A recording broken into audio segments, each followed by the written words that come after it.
against Rrq. Well, we're going to take a look at it right as we enter the land of Dawn. Ladies and gentlemen, Rrq Hoshi and RSG Philippines. Vin, you can already see the aggression that he wants to put in. He flickers forward. He does not get it. A risky play here at the start of it all as RSG try to look for the punish. They will be able to lock him down, and that's first blood taken over to Light. Nicely done here. Oh, no. Wait, nope. It's fine. It's totally fine. Albert was still able to get the Litho Wanderer. Even though they did give first blood, it is going to be all right.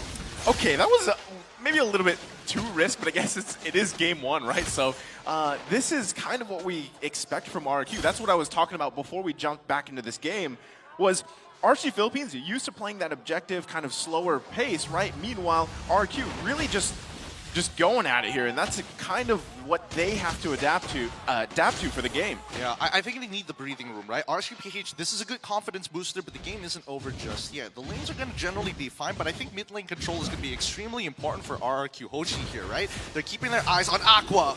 Oh, Albert already very aggressive here. I mean, Rrq in general, sure, they have actually given up the kill. It's 1-0, but they're still holding on to that gold lead currently. Well, even though it's really small, this is going to be huge for the upcoming turtle fight. But Demonkai up top, Phantom Execution already looking for the kill, forces that flicker out. Breathers, I mean, it's good. Rrq are just making sure that they can kind of control that tempo, make sure they don't fall for these obvious moves from RSG. This is the default play, but now this is where everything is going to happen.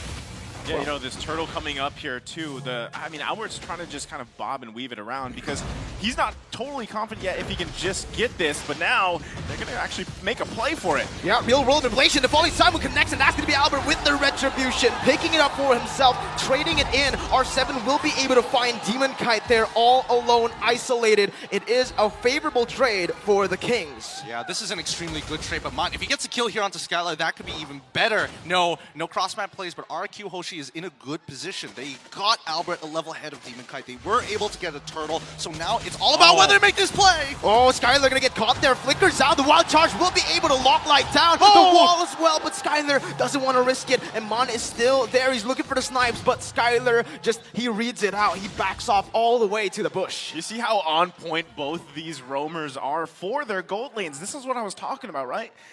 I mean, it's very similar kind of strengths in terms of their own playstyles, but it does work out for them. It's going to come down to those minute differences, even in this top lane. So as we see this kind of develop through the game here, it will come down to those early objectives. They don't want to give those away. Demon Kite running this Lancelot, he should have a little bit of an easier time on the turtles, but we already saw from the previous one, just Rrq's confidence in grabbing that space around those objectives.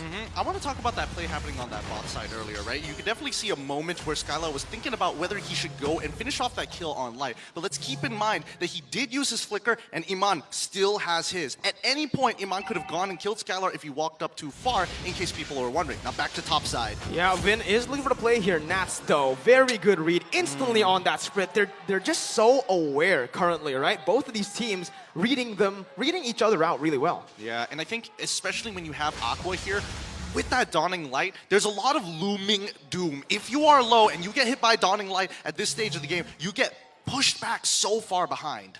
Man, I feel like Aqua is just one of those, out of all the members of RSG Philippines, I'd say Aqua is one of the most low-key, right? Because a lot of people don't pay attention. Wait, what? Light? He just got caught off camera there, and Rrq will have pressure for this turtle. They're looking for it. RSG, I don't think it's going to be a wise move for them to go for it. And yes, Demon Kite uses that Phantom Execution. Vin, just to add salt to the wound there, he goes on and walls it off, but the turtle secured for Rrq. Unfortunate for RSG, but Rrq don't get too much off of this, right? They get the turtle, yes, they get a little bit of EXP, but now they need to converge it here down on bot side. Iman trying to maneuver himself out of here. He goes in for the Wesker, but he's going to be pinned down by Albert. Clay picks up the kill, and they will be able to just shut him down in this gold lane. That's what you need. Yeah, that's how you answer a Beatrix, right? You just go focus on the lane. And also, I mean, this is the power of also having that Rrq available to you, because you can just make choke points yourself with that Guardian's Barrier. Absolutely, and especially since Iman, he failed his flicker, immediate punish coming in from Rrq. every single time I see Rrq play against RSG, they make sure they ask that question to RSG. They demand perfection out of them. They cannot make these mistakes. But the score is close, 3-2. Bottom side play has already gone through, and more importantly, coming back to the topic onto Aqua, I think Xavier's perfect on him. He's a low-key player who takes his time, but makes the impact when it counts. It's something that if Rrq Hoshi just forgets or lets through, Aqua can come in huge. Yeah, I think if you're talking about that too, you know, later portion of the game, you have the Dawning Light, but hold on, they set up. Yeah, and that's gonna be Vin just taken down. They're looking for the whoa, they're looking for it. The damage will be there. I did not expect him to be able to burst Iman down with one real-world manipulation, but he has one kill, and he's just a level ahead of Aqua, so you can see where this damage is coming from. This is, I mean, I wasn't expecting that kind of damage already coming out from this Eve 6 minutes into the game. I mean, he just got deleted, so now we can already see Iman just struggling already in this portion of the game. Now, RSG Philippines has to respond. They could be looking for a play up top. I don't know about this play, man. He goes in for the Phantom Execution. R7 with the flicker almost just outplays him. He's looking for the play onto Natsir, and the Dawning Light will not. Oh! That pure class prediction by Aqua. Magic Pew Pew, TM from Leo. That is the play right there, the cross-map play they have to watch out for. Again, if Aqua is low-key enough, able to pick up kills here, that will be able to help him scale later into the game because like I was going to say, Aqua low-key, but late game, he's not going to be low-key anymore, especially with that low cooldown ultimate.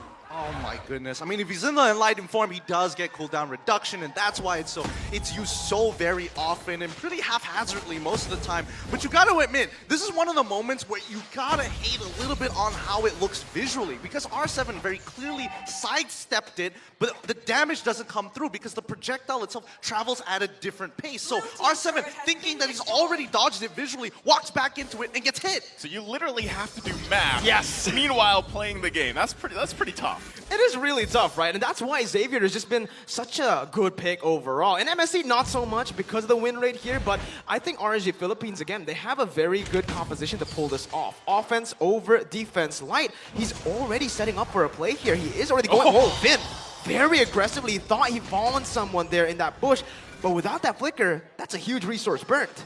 Yeah, and especially when it comes down to the backside of our SGPH, Iman now doesn't have to worry about Vin going for those bigger plays. He can visually see him try to look for those flanks instead, which gives him a little bit more room to breathe. Speaking of low-key, right, notice Skylar, right? He hasn't really had to do much. He does have that one assist here, but this is the best case scenario for any marksman players, right? He's on this Clint, doesn't have to worry about too much, and later on, he will be pumping out the damage as they transition to the later portion of the game. And right now, if you compare the two gold laners, Emon having a much harder time. Yeah, I think some really good decisions here from Rrq. They're focusing on these outer turns to get some early gold. They're 2.4k ahead. A lot of it is coming down from Skylar, just chunking down these turrets. If he was on Beatrix, he'd be doing it even faster and more safely. But with Clint, there's a little bit of risk involved. So that's why he's calling for Albert, calling for Vin to kind of open up that area for him so he can safely do it, and RSG aren't able to punish. And what I like about Skylar here is that he actually opted for the Killing Spree emblem, right? On Clint, yes, that's usually what you go for, but there is an option to go for Weapon Mastery too, honestly. If you just want to do glass cannon plays, if you want to go and stay behind, I feel like Weapon Mastery can work better. But again, with this Killing Spree, what that allows him to do is just stay aggressive and keep on pumping the damage even when he's opposition. And based on the emblems that he does take, he's not looking for regular base damage. He's also not looking for attack speed. It's just raw armor penetration. He wants to chunk it out as soon as possible. Now, it's Lord time. Oh, Light actually going in for the Timer's Rage. Doesn't connect onto anyone here. Might be punished. Gets chunked low. Albert looking for the heavy spin, baiting out that flicker from Light, but in the mid lane, Nats gets caught out. Phantom Execution now as Demon Kite looks for compensation. Albert dodging away. Iman with an Emiru's Passion will not be able to find anyone. Skylar picks up a double, converts it onto mid turret, and this might be a free Lord for Rrq. Okay, so see, this is what we were talking about in the draft, right? Light takes the Kufra, unfortunately makes a bad call, gets out of position, and RQ is going to punish him for that. And that's also just most likely going to be a free Lord for them as well. So this is already RQ just punishing, you know, the new guys right now. Risk and reward. Lord slain by Rrq, but this is not Luminous just yet. We need to talk about this previous play because, again, Vin plus Clay, They are working really in sync right now. It feels like they are in a mobile suit, working together, minds alike. Guardians Barret making sure they are cutting off exit routes for a lot of the members for RSG to allow Clay to lay waste. He's already got the Ice Queen's wand. He's already got the Talisman as well, making sure that he is effective. And now third item, Necklace of Durance. Oh, so much utility coming through from Clay. We saw this as well yesterday, right? When he does get the Eve, he actually opts for a more utility-based item build to enable Skylar, to even enable Albert here on the Akai, and they're looking for more on the board. They're zoning RSG away as that Steven Kite caught out on the top side. Solo kill? That was just R7 in the top lane. I mean, I saw the pressure there, but this is what I'm saying, right? Lancelot isn't the... It's really hard to make this pick work, and we're seeing it here. And now, Rrq's already knocking on the base of RSG. Let's see if they can take it down. Nat's going in for the falling side mode. Albert uses this to just punish him down. It missed some strike, and that's going to be Skylar who picks up the kill. They're looking to convert onto more objectives here. Top side, the passives are all taken down. They don't even need minions to take that one down. And the Lord, they didn't really, use the Lord much. They were just using the enhanced minions. Now, that's usually the case when it comes down to the first Lord. I mean, Lord itself is not strong, and most of the time people play for the Luminous Lord for its passive to charge into turns. However, I will say, Light, there's a little bit of hesitation coming out of him. Oh no, this could be a big catch here. Oh, Vin goes for the wild charge. Only finds Light there. Luckily, Iman still has his dash. Yeah.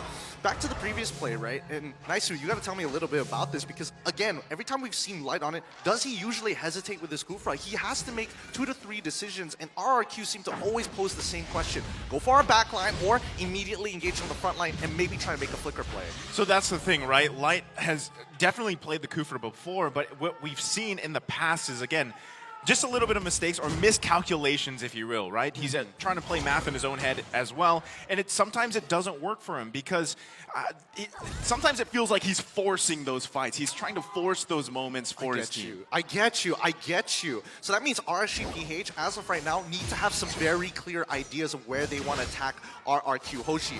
This could mean that Rrq could change things up like they usually do in the middle of the game and change the way they kind of target prioritize. It could throw them off a little bit, but then again, it's anybody's game. Absolutely. It is still anybody's game here. RSG, they're looking for that one team fight. Remember, it's a very Omega timer-ish composition here, what they have. So they might just be waiting for that exact time to look for that power spike. 16, 18 minutes in. That's what they're looking for. That's where they look for that one shot, one team fight. Yeah, they learn from their opponents, like you said, Mirko, right? But now with this next Lord coming up here, they have to be super careful if they even want to contest this. It might be better if their plan is to get to those that 18-minute marker, right? Right here. They're just going to let it go, continue to defend, build those items that they need, because at this point, Emon had such a bad early game that he needs time to get the items, and Aqua as well, because at some point, those dawning lights will make a difference here. You can see a big pickup as well coming out from Emon. Exactly. Let's pull up the item list real quick because Emon right now is currently at 3 items. He hasn't finished the Hunter Strike just yet, and I think he might just hold off on it to get a Winds of Nature. And look at Skylar, right? With the item builds, he's actually going for a very offensive build here. Not really going for any defensive items just as of yet, right? Just the BOD and Endless Battle with the Malefic Roar. And is he building towards a Windtalker? I feel like Scarlet Phantom, maybe? There's a potential he could go for Berserker's Fury if he really wants to double up on the stats, right? I mean, he does have quite a lead for himself. He's 3-0-1. He's got one component for defensive items for an extra bit of just raw defense. But now, here's the important part. RSG must let go of these inhibitor turns and wait for the play. I don't know if that's going to work out, though, because, again, look, the enhanced minions are coming in, and this time it's the Luminous Lord, the enhanced Lord up top. They might just look for the end right here, right now. Iman finds a very cheeky runner shot, taking Skylar down to half HP. He doesn't have the regeneration. He has to back up. Rrq looking for something. Nat's going in for the Falling Star Move just to zone Rrq away. RSG still a very good defense right now as they clear out the Lord. They survive another day, but there you go. That's where they blow the trigger. It's going to be Dawning Light connecting. Nat's once again trying to zone them away as the real world manipulation will be able to just zone RSG out. Nat's walking back, walking out, now coming back in, and Mon with the snipe to just shut down Rrq's attempt of taking game number 1. Okay, they defend, right? Turret's still up actually in the bottom lane, so they hold on to that. And this is now the 15-minute mark. They buy some more time here. You could see, even with this type of lead, Rrq couldn't end the game there, right? But it's only going to be one mistake that comes out from RSG Philippines that would allow them to take game number 1 here. If you want to talk about what are the chances of RSG Philippines, they really have to be careful of Vin, because this whole game, Vin has been playing very, very aggressively on that Rrq, and even when you're turtled up in your base trying to just defend at the crystal, if Vin so chooses to initiate and finds that wild charge, it's going to be a disaster. No, I totally agree with you here. I think RSGPH made a good call. They understand they're not in a position to completely take a full-blown team fight against Rrq Hoshi, especially when they have all their ultimates back up. So they position themselves behind the crystal. Oh, Light having to force the flicker out of that situation. That means he's not going to be able to make a big play, but we'll see in a little bit. RSGPH now, they need to hit that 42K mark and then immediately 48. They need to win one team fight, and that's going to be towards Lord side. I was about to mention, right, RSG Philippines, 16 minutes, here it is. Here's the time where they can actually look for something, perhaps the Lord fight here. But because Light has actually used that flicker, that gives so much room for Rrq Hoshi to play these team fights. They have so many plans to execute here, and I feel like without that flicker, without that X factor, it's going to be really hard for Light to find a Tyrant's Revenge. They do go for something here, and they're looking for the flanks. This is actually something that we've seen from them yesterday. Rrq, they read it out, they back off, and they push in that mid lane. I mean, look at R7. He's already got priority down on bot side. Somebody has to respond to it, and Aqua won't be there for this fight. Yeah, and it's going to be Vin actually zoning them out. Lord taken down to half HP. Nats just chaining that falling star moon, looking for something, but it is just going to be the crisp, clean zone from Rrq. They control the objective. They take it for free, and RSG once again are forced in their base. Yeah, we saw that, right? You're getting to the point. Light is trying to find those moments for him.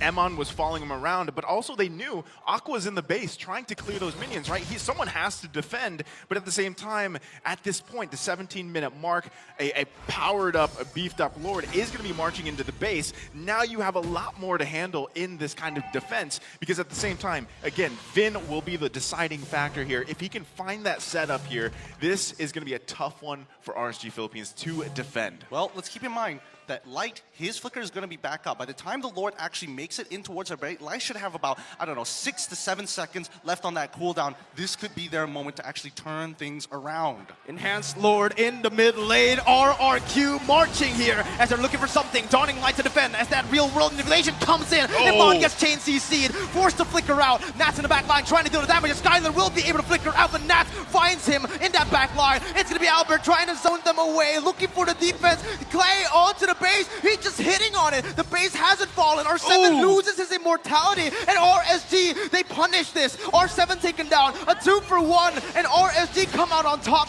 Demon Kite will choose to back off. What a defense. What a defense. You got to give it up to them, right? They're still going to handle these minions here. They should be fine. But still, that powered up Lord, you saw the play coming out from Vin. RSG Philippines, you give them props because they buy a little more time. They might be able to actually get a couple more objectives if they can push in to the mid lane. Look at that tier 1 turret still up. All right, let's check this replay out, because I think here, this is an awkward spot. In Rrq, the first time we're seeing them actually miscommunicate a situation. Albert, unfortunately, he gets locked up, and for Skylar, he gets zoned away, so he can't technically hit this crystal. But Clay himself, right, he's in the real world manipulation. He cannot deal damage to that crystal, so all the DPSs are delayed, and RSG slowly pick away the minions, slowly start taking away the Lord, and once they had that done, they had a clean defense to go through. And even if Clay actually just targeted the base, right, let's say he canceled out that real world manipulation, utility build. Remember, he's building for utility, he's building to enable Skylar. If Skylar gets caught out there and Rrq makes another one of those mistakes, it might just be RSG Philippines who just capitalize through and punish them. I love that you say utility, right? Because he's still topping the damage charts here.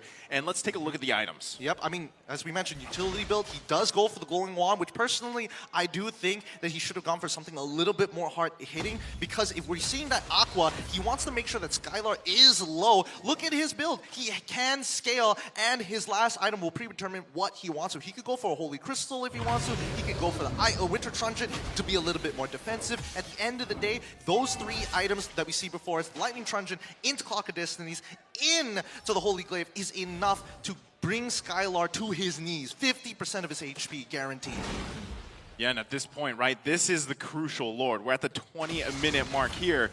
I don't see RSG Philippines letting this one go, right? Even though they need to defend their base, Aqua will most likely be there, has that Dawning Light like you mentioned, plus those items available, and now Lord going to be at half health. Oh, Albert looks for the pick here, goes in for the heavy spin, will be able to pin Light down, and that's going to be Skylar picking up the kill. The Athena has been procced. Now with the Dawning Light coming through, and Mon is going to come through with the dash, R7 flickering out. Clay just getting zoned away by Nats here, doing so much in that back line. 1v4, Albert looking for Retribution, will fall as the Red Tree comes down, and Mon is huge, is massive. He takes down 2 before his immortality pops, and it's going to be Skylar looking for compensation. He dodges away, pops the flicker as well. RRQ lose out, it's a 3-for-1.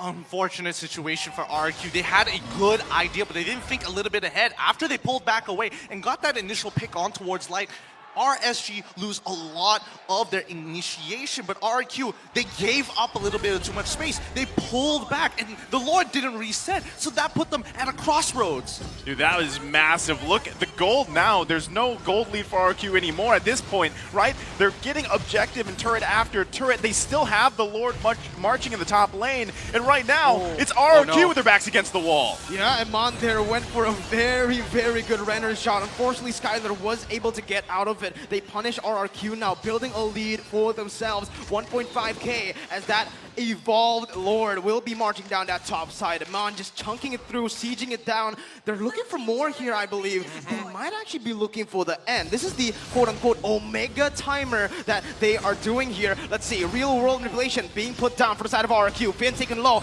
will have to back up here. That's gonna be Light looking for something. Doesn't get anyone here. Forced to pop the bouncing ball. Wild Charge was connected there, but it's gonna be Albert bringing Nats back all the way. Finn taken down, but it's gonna be Nats who gets traded back. That's the immortality pop. He's still able to run away. He gets out, and RSG find another 1-for-0 on top of that mid lane base turret. Great play around that immortality that they had too, right? Again, this is Albert now trying to be forced to make plays for the team. You can already see Emon feeling much better. He's now got 4 kills, and they're feeling confident with Aqua as well. Totally, and even Skylar, he's changing things up. He's got a Demon Hunter sword this time to make sure he's taking out these tanks a little bit faster. Light initially was out of position after failing to engage. He had the flicker, but again, no right opportunity. Here we go! Albert pops that heavy spin, taken down instantaneously. That's going to be everyone looking for the base, but RSG gets zoned out by the real-world manipulation, and Mon has the Wesker out. He's looking for something here as Light pops in the Tyrant's rage. Will be able to get the Tyrant's Revenge. He flickers out of there, and he gets the trade. That's our 7 trade for no one as the Dawning Light comes through and takes up the kill. Killing spree for Aqua. He is massive here, but RRQ are able to fend off once more. Quite an ego challenge coming out of there from Light. He didn't need to go for this engage. He had no reason to actually jump onto R7, especially since they couldn't really converge it. A couple of their members were coming back up, especially Vin coming back up from the respawn. I think RSG at this point, they need to reset, go back to square one because the next Lord is up in 15 seconds. Emon better be careful here, right? Because this is not where you want to make a mistake, especially like you guys said, they needed to reset. Lord's going to be up here in about 5 seconds. And at this point, right, it's still anyone's game because this team fight will really depend on who takes this one, right? And they already picked up those immortalities. Now, R7 isn't up yet, so they have the numbers advantage. Let's see if RRQ contests this. I don't think they can here. Look at the Dawning Light there. He's able to take play off here. That's going to be Vin opening up the map. Going to get punished there as he looks for an opening, but will not be able to find it. RSGPH, they turn the tides of the match instantly with that one team fight. That's another evolved Lord Naisu. Yeah, and that's Flippy Toppy, like we mentioned in the draft, right? They've learned things from their opponents, and that's what they're doing here. Now the tables have turned, and RSG Philippines will be the ones marching into the base of RRQ. Notice the one item that everybody must have at some point in this game, it's immortality. Everybody is building up that goal to switch it out. I don't think, considering the number of deaths that we've had so far and the amount of time that has passed, both sides are going to be really digging deep for the economy. Even Demon Kite, he's doubling down on damage. He's not even going for the tenacity potion here. And what are we seeing there? What are we seeing there? Oh, a prolific roar coming in from Skylar once again. Actually, the Wind of Nature here. So he actually opted to sell, I forgot, either Berserker's Fury or the Wind Talker there for a defensive item. Skylar actually going to be able to get out of that Tower's Revenge of the Flicker. Very aware to get out of that, but now with no Flicker, that's a huge resource. Not looking to play. Going in for the falling Sun Moon, gets bursted down to half HP. It is an Esmeralda, very, very tanky, still can't run away. Light charging in for the Tower's Revenge, doesn't connect it onto anyone, particularly only Finn. Now, real world manipulation, looking for re-engage onto Aqua. Light's gonna be isolated here. The Dawning Light connects onto 3 members. It is gonna be Light. Rrq still getting out. Demon Kai looking for the trade. Finn survives with 1 HP. Oh my goodness, Rrq, they defend and RSG are forced to back off again. They do win the trade though. This is crazy, right? This now, I mean, both bases exposed here, but what team has the power to actually push one in and get that crystal? Because this is what we've seen from both teams, right? Just defending out of their minds. Albert finding plays to, especially to punish Light, and it's working out so well. Another immortality going to be picked up. Wow, that's, I mean, this is quite the stalemate between both sides, right? 25 minutes into the game, already for game number 1. We are not seeing anybody kind of crumbling under the pressure. RSGPH, this was their plan all along, and especially with how the early game to mid game went, this is what they had to double down onto. Now that they're online, they can really start taking control of the tempo, and that's what they've been doing all game against Rrq. You can see this, Finn already playing it aggressively once again, trying to open up for his team.